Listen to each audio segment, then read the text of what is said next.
ಏಯ್ ನಿಜವಾಗ್ಲೂ ಇದೊಂದು ಒಳ್ಳೆ ಕೆಲಸ ಆಯ್ತು ಜಾತ್ರೆ ಒಳಗಡೆ. ಎಲ್ಲರೂ ಬಿಸಿಲಿಗೆ ನೀರು ನೀರು ಅಂತಿರ್ತಾರೆ.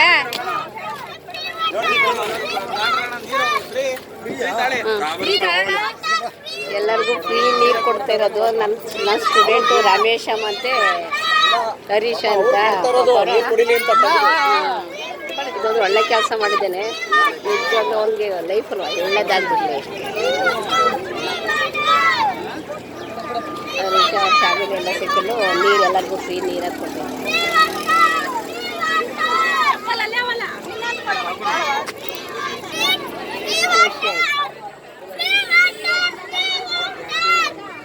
ಎಲ್ಲರಿಗೂ ಫ್ರೀ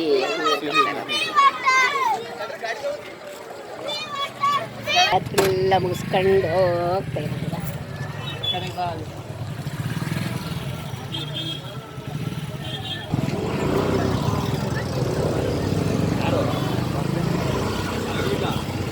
ಜಾತ್ರೆ ಮುಗಿಸ್ಕೊಂಡು